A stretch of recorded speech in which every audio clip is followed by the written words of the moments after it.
बीमारी किसे पसंद है? किसी को भी पसंद भी नहीं है। हम में से कोई रोगी नहीं होना मांगता है, कोई अस्पताल नहीं जाना मांगता है, कोई किसी भी प्रकार की दुख तकलीफ जो शारीरिक रूप से हमारे जीवन में आती है, बुखार है या शरीर के अंदर कुछ गड़बड़ी है या एक साल से हम कुछ दवाई ले रहे हैं और कुछ असर नहीं हो रहा, ये बड़ा एक प्रकार का इरिटेशन हो जाता है, चिड़चिड़ाहट पैदा करता है। मेरे साथ भी, शायद आपके साथ भी, हम में से कोई ऐसा व्यक्ति नहीं है जिसको बीमारी पसंद हो, किसी भी प्रकार की शारीरिक बीमारी, है ना। और मैं अभी कुछ समय पहले इसी के बारे में सोच रहा था, तो एक परमेश्वर का जन उसने ये बात कही जो मुझे बहुत छुई, और मैं आज आपके सामने इसी के बारे में बात करना मांगता हूँ। ये हमारा भाई पिछले कई सालों से शारीरिक रूप से बहुत जूझ रहा है अभी भी, और कई प्रकार के दवाइयाँ और टेस्ट और कई प्रकार की चीज़ें वो ले रहा है, और उसको फ़ायदा तो हो रहा है, लेकिन वो जो जिस प्रकार की तकलीफ़ उसको हो रही वो अभी तक छुटकारा नहीं हुआ। तब उसने कहा कि परमेश्वर का वचन मेरे जीवन में आया और उसने मुझे बहुत साहस दिया, ढाढ़स दिया, इनकरेजमेंट दिया, और वही मैं परमेश्वर का वचन आज मैं आपके सामने शेयर करने की कोशिश करूँगा। मेरे लिए भी बड़ा एक आशीष का कारण रहा, और शायद आपके लिए भी आशीष का कारण बनेगा। देखिए जी, बीमारी जो है, कभी कभी हमारे नेग्लिजेंस या हम उतने रिस्पॉन्सिबल नहीं होते हैं जिम्मेदारी शारीरिक रूप से, तो बीमारी आ जाती है। कभी कभी हमारे अंदर के ऑर्गन्स कुछ काम करना बंद कर देते हैं, और फिर वो सारा जो दारोमदार जो है वो शरीर पर उसका प्रभाव पड़ता है, शारीरिक रूप से, मानसिक रूप से, आत्मिक रूप से भी। तो चलिए मैं आपके लिए ये पद पहले पढ़ देता हूँ, फिर हम इसके बारे में थोड़ा टिप्पणी करेंगे। ये पद पाया जाता है परमेश्वर का वचन में, और वो है प्रोवर्ब्स नीति वचन, उसका 18 अध्याय 14 पद। नीति वचन उसका 18 अध्याय 14 पद। यहाँ पर इस प्रकार से लिखा हुआ है, रोग में मनुष्य अपनी आत्मा से संभलता है, परंतु जब आत्मा हार जाती है तब इसे कौन सह सकता है। फिर से मैं पढ़ूंगा, रोग में मनुष्य अपनी आत्मा से संभलता है, परंतु जब आत्मा हार जाती है तब इसे कौन सह सकता है ना। कि कितना अच्छा पद।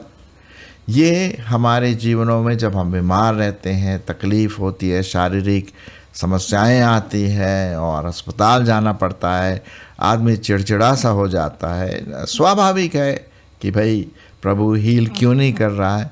उस समय हमें ये देना है कि मेरी आत्मा कितनी स्ट्रांग है, कितनी मजबूत है, कितना सामर्थ्य है मेरी अंदर की आत्मा। जैसे कि आप इस डायग्राम में देख रहे हैं, मैंने सर्कल्स बनाए हैं। अंदर बिल्कुल सेंटर में आत्मा है, जो हमारा अंदर का जो मैं हूँ, जहाँ पर वो आत्मा जो प्रभु की आराधना करती है, प्रभु प्यार करती है, वचन को प्यार करती है, पवित्र आत्मा की अगुवाई में चलती है। और बाहर जो है वो है शरीर, जो बीमारी से ग्रस्त है और चंगाई नहीं आ रही है, बहुत कम, धीरे धीरे चंगाई आ रही है। हो सकता है ये आपका जीवन हो, मेरा जीवन कभी कभी ऐसा हो जाता है बीमारी के कारण, तो हम बहुत निराश से हो जाते हैं। अब ये डिपेंड करता है, इस बात पर निर्भर करता है कि मेरी आत्मा कितनी मजबूत है। यदि मेरी आत्मा मजबूत है प्रभु में, प्रभु मेरे जीवन का सेंटर है। मैं अभी आपके सामने बताऊंगा किस प्रकार से हम अपनी आत्मा को स्ट्रॉन्ग और मजबूत बना सकते हैं। तो अगर हमारी आत्मा सही है और स्ट्रॉन्ग है, परमेश्वर के वचन के अनुसार है, तो हम कोई भी बीमारी सह सकते हैं। परमेश्वर हमें एक प्रकार से सामर्थ्य देगा। जैसे कि आप देख रहे हैं, ये जो एरो है, आत्मा के बाद चारों तरफ जो तीर बाहर की तरफ दिखाई दे रहे हैं, निकल रहे हैं, वो आत्मा है, स्ट्रांग आत्मा, जो प्रभु में पवित्र आत्मा के द्वारा जो स्ट्रेंथ बनता है, किस प्रकार से हमारी बाहरी शरीर को प्रभाव में लाती है, प्रभावित करती है। अगर हमारी आत्मा अंदर से स्ट्रांग है, पक्की है, मजबूत है प्रभु के वचन के अनुसार, तो हमारे बाहरी जीवन शरीर को भी इसमें प्रभावित कर सकती है। यदि हमारी आत्मा स्ट्रांग नहीं है और हमारी प्रतिरोधक क्षमता आत्मिक रीति से कम है, तो हम उस बीमारी को झेल नहीं पाएंगे, हमेशा समस्या रहेगी। और यही बात यहाँ पर लिख रहा हुआ, नीति वचन उसका 18 अध्याय और 14 पद, रोग में भी मनुष्य अपनी आत्मा से संभलता है। जी हाँ, जब आप रोगी हैं तब पवित्र आत्मा आपके जीवन में आत्मिक रीति से आता है और उसको संभालता है। परंतु जब आत्मा ही हार जाती है तब इसे कौन सह सकेगा, कौन सी बीमारी आएगी। तो मेरा आज का जो मेन पॉइंट है वो ये है कि हमारी आत्मा को मजबूत बनाना है। अंदर की जो बात जहाँ पर हम हैं, जहाँ मैं अपने आप को रहता हूँ, वो आत्मा अंदरूनी इनर मैन जिसे हम कहते हैं, अंदर का मनुष्य, उसको स्ट्रांग बनाना है। अब कैसे बनाना है, चलिए मैं आपके लिए कुछ पदों को आपके सामने रखना मांगता हूँ, ताकि मेरी आत्मा अंदर से, जो मेरा अंदर का केंद्र बिंदु है, जहाँ पर मैं हूँ और जहाँ पर पवित्र आत्मा मेरे जीवन में है, मैं विशेष करके विश्वासियों से बातें कर रहा हूँ कि आपने प्रभु यीशु मसीह को ग्रहण किया है, प्रभु को प्यार करते हैं, लेकिन शारीरिक रूप से आप ग्रस्त हैं या होंगे, या आप देख रहे हैं कि कोई व्यक्ति आपके परिवार में या फ्रेंड सर्कल में होगा, तो उसको आप समझा सकते हैं।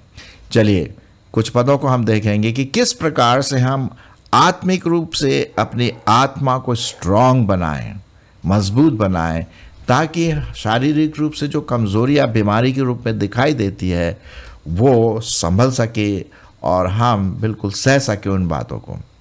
पहला मैं आपके लिए पढ़ना मांगता हूँ इफिसियों 6 और उसका 10 पद।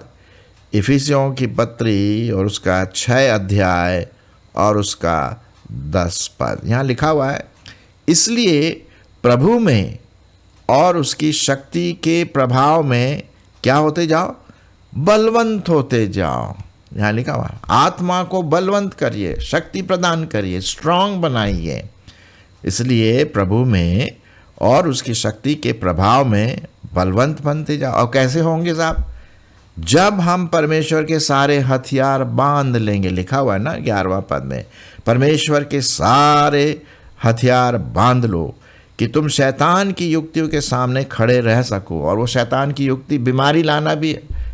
अब देखिए ना, जो क्या बोलते हैं अय्यूब था, उसको उसने बीमारी ले आया, फोड़े, फुंसी और घाव, बदबू आने लगी उसके शरीर से। जब उसने परमेश्वर को चैलेंज करने की कोशिश किया कि भाई ये अय्यूब जो तुझको क्यों बहुत आराधना करता है, क्योंकि तूने उसको स्वास्थ्य दिया, सब कुछ दिया। अरे उसने बीमारी आई, लेकिन अय्यूब की आत्मा स्ट्रांग थी। उसकी पत्नी उसको डांट लगाई कि तू या क्या बैठा हुआ है इस प्रकार से, अरे परमेश्वर को नकारात्मक रूप से छोड़ दे और ये सब जो आत्मा और जो बातें हैं परमेश्वर के बारे में उसको छोड़ दे। तो बोलता है, तू मूर्ख स्त्री के समान बात करती, जिसने दिया उसने लिया। क्या बात है, क्यों ये कह सका? क्योंकि उसकी आत्मा स्ट्रांग थी, वो प्रभु में बलवंत था। तो यहाँ पर हम देखते हैं कि परमेश्वर के सारे हथियार बांध लो कि तुम शैतान की युक्तियों के सामने खड़े रह सको, क्योंकि हमारा ये मल युद्ध लहू और मांस से नहीं है, परंतु प्रधानों से और अधिकारियों से और संसार के अंधकार के शासकों से और उस दुष्टता की आत्मिक सेनाओं से है जो आकाश में है। और फिर आप जानते हैं कई पदें यहाँ पर लिखी हुई हैं, हथियार में क्या है, ताकि उस बुरे दिन का सामना कर सके। और बुरा दिन विशेष करके जब बीमारी हमारे जीवनों में आती है, तब वो भी बुरा दिन हो सकता है। सत्य से अपनी कमर कसकर, धार्मिकता की झिलम पहनकर, पाँव में मेल के सुसमाचार की तैयारी के जूते पहनकर, विश्वास की ढाल लेकर, है ना, और उद्धार का टोप, आत्मा की तलवार जो परमेश्वर का वचन है, और हर समय हर प्रकार से आत्मा में प्रार्थना करते रहो, विनती करते रहो और जागते रहो कि सब पवित्र लोगों के लिए ये आप विनती करो। तो ये हथियार आत्मिक हथियार हैं, आत्मिक तलवार है, ट्रूथ है, सत्य है, उद्धार का टोप है ना, और भी जो मैंने अभी आपके सामने पढ़ा। ये जब हम अपने जीवन में लेंगे, हम स्ट्रांग बनेंगे आत्मिक रूप से। हमारी आत्मा जो है, अंदर की आत्मा मजबूत बनेगी। तब हम चाहे किसी भी प्रकार का मानसिक रोग हो, शारीरिक रोग हो, परमेश्वर हमें संभालेगा, क्योंकि वही तो लिखा हुआ है कि रोग को कौन संभाल सकता है जब हमारी आत्मा स्ट्रांग है, मजबूत है। हम आत्मिक रीति से मजबूत बन जाएं, है ना। उसी का इफिसियों उसका 3 अध्याय और 16 पद भी देख लेते हैं। इफिसियों उसका 3 अध्याय और 16 पद, कि वह अपनी महिमा के धन के अनुसार तुम्हें यह दान दे कि तुम उसके आत्मा से अपने भीतरी मनुष्यत्व में सामर्थ पाकर बलवंत होते जाओ। क्या लिखा हुआ है? उसके आत्मा से अपने भीतरी मनुष्यत्व में सामर्थ पाकर बलवंत होते जाओ। कितनी अच्छी बात यहाँ पर लिखी है। एक आत्मिक रूप से स्ट्रांग बनने के लिए, मजबूत बनने के लिए, ताकि जब हम मानसिक रूप से या शारीरिक रूप से स्ट्रगल करते हैं, बीमारी है, प्रॉब्लम्स हैं, ये दवाई वो दवाई, हॉस्पिटल के विजिटेशन, जिससे चिड़चिड़ाहट भी आ सकती है एक विश्वासी के जीवन में। अगर मेरी आत्मा मजबूत है तो मैं इन बातों को आराम से ले सकता हूँ, क्योंकि मैंने अभी आपके सामने पढ़ा नीति वचन 18-14 में, है ना। उसको आप ध्यान में रखिए। तो ये हम यहाँ पर बात देखते हैं। तो एक और चीज़ मैं आपके सामने रखना मांगता हूँ, वो है परमेश्वर का वचन जितना आप पढ़ें, मनन करें, ओबे करें अपने आत्मा में, है ना, उतना आपकी आत्मा क्या होगी? स्ट्रांग बनेगी, स्ट्रांग बनेगी। अब मैं आपके लिए पढ़ना मांगता हूँ, और वो पाया जाता है कुलुस्सियों उसका 3 अध्याय, कुलुस्सियों उसका 3 अध्याय और 16 पद। क्या लिखा हुआ है? मसीह के वचन को अपने हृदय में अधिकाई से बसने दो और सिद्ध ज्ञान सहित एक दूसरे को सिखाओ, चिताओ और अपने अपने मन में कृतज्ञता के साथ परमेश्वर के लिए भजन, स्तुति, गान और आत्मिक गीत गाया करो। वचन से काम करो या जो भी काम करो, सब प्रभु यीशु मसीह के नाम से करो। तो अब इसमें क्या है? आपकी आत्मा स्ट्रांग बनेगी। हमारी आत्मा, विश्वासी की आत्मा, अंदर का जो व्यक्तित्व है वो मजबूत बना रहेगा, और वो फिर बाहरी जो शारीरिक रूप से कमजोरियां हैं बीमारी के रूप में, उसको संभालने में आपकी सहायता करेगी। वचन जितना हो सके, भजन संहिता 1 से 3 आप जानते हैं, मैंने कई बार उसको रिपीट किया है ना, कि व्यक्ति धन्य है जो परमेश्वर के वचन पर मनन करता है। वह उस वृक्ष के समान है जो बहती नाली किनारे लगाया गया है, जिसके पत्ते कभी मुरझाते नहीं हैं, और वह अपनी ऋतु में फलता है, और जो भी वह पुरुष करे वो क्या होता है? सफल होता है। तो आत्मिक रीति से जब हम स्ट्रांग हैं तो शारीरिक रीति से भी हम स्ट्रांग बने रहेंगे। हाँ, और जो रोग है, बीमारी है, वो उतना हम उस पर ध्यान नहीं दे पाएंगे, और परमेश्वर हमारे इसमें अगुवाई करेगा और आपको हीलिंग भी देगा। एक जगह पौलुस कहता है, जिस प्रकार से तू आत्मिक रीति से बढ़ रहा है, उसी प्रकार से तू शारीरिक रीति से भी स्वस्थ बना रहे। सो परमेश्वर चाहता है कि हम स्वस्थ बने रहें, और अभी किसी कारणवश से हमारे जीवन में बीमारी आती है तो हम याद रखें, अपने आत्मा को स्ट्रांग बनाएं, मजबूत बनाएं। तो मैंने आपके सामने ये रखा कि परमेश्वर के हथियार अपने जीवन में रखें, परमेश्वर का वचन अपने जीवन में रखें, अपना वचन को भरते रहें, उस पर मनन करते रहें। एक और चीज़ जो मैं आपके सामने रखना मांगता हूँ, वो पाया जाता है इफिसियों 5:17 और 18। बहुत अच्छा पद है, 5 और उसका 17 और 18, जो हमें आत्मिक रीति से मजबूत बनाएगा, स्ट्रांग बनाएगा। और वो है, इस कारण निर्बुद्धि न हो, पर ध्यान से समझो कि प्रभु की इच्छा क्या है। 18 पद, और दाखरस से मतवाले न बनो, कई लोग लगा देते हैं, इससे मतवाले नहीं बनना, छोड़ना है, क्योंकि इससे क्या होता है, लुचपन होता है। पर पवित्र आत्मा से नियंत्रित होते जाओ। जी हाँ, ये बहुत इंपॉर्टेंट है। आपकी आत्मा में पवित्र आत्मा का पूरा पोषण होना है। पवित्र आत्मा से कहे, प्रभु तो अपनी आत्मा से मुझे भर दे, मेरे जीवन को पवित्र आत्मा से कंट्रोल कर, नियंत्रित कर, मेरा दिमाग, मेरी मानसिकता, सब कुछ तेरे वचन और पवित्र आत्मा से भरी रहे। और उस प्रकार से आप चलें और आपस में भजन गान, स्तुति गान, आत्मिक गीत गाया करो और अपने अपने मन में प्रभु के सामने गाते और स्तुति करते रहो। तो ये क्या होता है, आपकी आत्मिक जो चीज़ें हैं जहाँ पर परमेश्वर अपना स्थान ग्रहण करना चाहता है, ग्रहण किया है, वो और स्ट्रांग बनती जाती है, और स्ट्रांग बनती जाती है। हाँ, तब हम कोई भी बाहरी का रोग है, प्रॉब्लम है, समस्या है, उसको हम डील कर सकते हैं, है ना, क्योंकि परमेश्वर इसमें अगुवाई करता है। आप अच्छी तरह से जानते हैं कि एड्स की बीमारी जो होती है, उसमें सबसे बड़ा प्रॉब्लम क्यों एड्स होता है?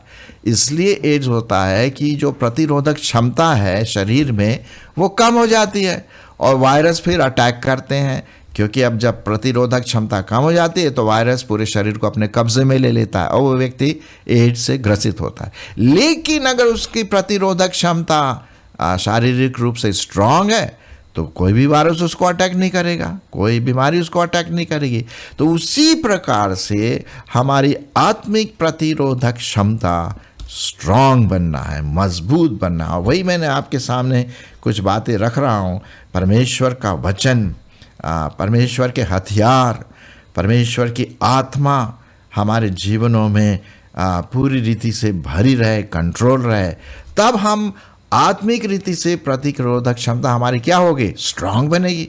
और बाहरी रूप से जो भी समस्या आती है शारीरिक रूप से इस दुनिया में, उसको सहने में और उसको हील करने में परमेश्वर अपनी आत्मा के द्वारा हमारी अगुवाई करेगा। ये तो है ना। तो हमारा सेंटर जो है ना वो स्ट्रांग बनना है। अगर हमारा सेंटर और केंद्र बिंदु स्ट्रांग है तो बाहरी जो सर्कल जो है शरीर, उसका उतना प्रभाव नहीं रहे। एक और बात मैं आपके सामने रखना मांगता हूँ और वो है प्रार्थना। प्रार्थना करें, प्रार्थना का जीवन, अपने आत्मा में प्रार्थना करते रहे ना। इफिसियों 6:18 मैं आपके सामने पढ़ देता हूँ। इफिसियों उसका 6वां अध्याय और 18 पद बहुत अच्छा पद है। एक आत्मिक प्रतिरोधक क्षमता के लिए और स्ट्रांग बनाने के लिए हर समय और हर प्रकार से आत्मा में प्रार्थना, ये आपकी आत्मा को स्ट्रांग बनाएगा। हर समय और हर प्रकार से आत्मा में प्रार्थना करते रहो और विनती करते रहो और जागते रहो कि सब पवित्र लोगों के लिए लगातार विनती करते रहो। तो ये हम क्या करते हैं, हमारी आत्मा को स्ट्रांग बनाती है। और तब हम बाहरी रूप से जो भी हमारे जीवन में इस दुनिया में रहते हुए वीकनेस आती है ना, उसको लड़ने में परमेश्वर हमारी क्या करता है, सहायता कर। याद करिए, हमारा स्ट्रेंथ, हमारी जो शक्ति सामर्थ कौन है, वो परमेश्वर है। और वो चाहता है कि उसके बेटे बेटियां जितना हो सके भली चंगे रहे, उसकी महिमा उसके जीवन के द्वारा हो सके। और भी एक दो और पद आपके लिए मैं पढ़ देता हूँ। भजन संहिता उसका 28 अध्याय 7 और 8 पद। भजन संहिता उसका 27 अध्याय 7 और 8 पद। माफ़ करना, भजन संहिता 28 अध्याय 7 और 8 पद। यहाँ पर इस प्रकार से लिखा हुआ है परमेश्वर के वचन में, यहोवा मेरा बल। क्या है? भजन संहिता 28 उसका 7 और 8। यहोवा मेरा बल और मेरी ढाल है, उस पर भरोसा रखने से मेरे मन को सहायता मिलेगी, इसलिए मेरा हृदय प्रफुल्लित होता है। प्रफुल्लित का मतलब, अरे साहब जैसे बोलते ना, जॉय, आनंद। अगर क्रिकेट में हमारी इंडियन टीम छक्का मारती है तो हम लोग प्रफुल्लित होते हैं, खुशी से नाच उठते हैं। उसी प्रकार से परमेश्वर मेरा बल है, मेरी ढाल है, वो मेरी मन की सहायता करेगा, इसलिए मेरा मन प्रफुल्लित होगा और मैं गीत गाकर उसका धन्यवाद करूंगा। 8वां पद, यहोवा उनका बल है वह अपने अभिषिक्त के लिए उद्धार का दृढ़ गढ़ है।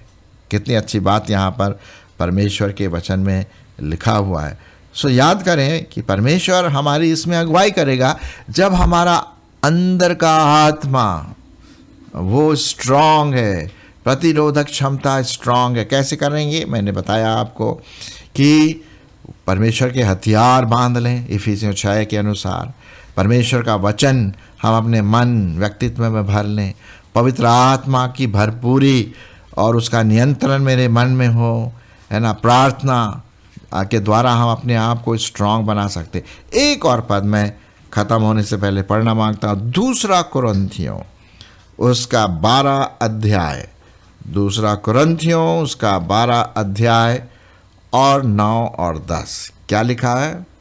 उसने मुझसे कहा, किसने कहा? परमेश्वर ने, मेरा अनुग्रह तेरे लिए बहुत है, क्योंकि मेरी सामर्थ निर्बलता में ही काम आती, निर्बलता में ही सिद्ध होती है।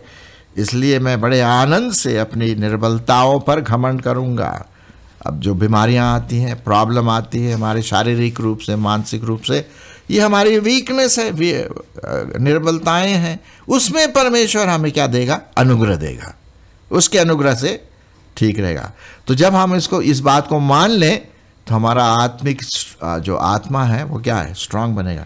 इस कारण मैं मसीह के लिए निर्बलताओं में, निंदाओं में, दरिद्रता में, उपद्रवों में, संकटों में प्रसन्न हूँ, क्योंकि जब मैं निर्बल होता हूँ तब ही मैं बलवंत होता हूँ। आमीन।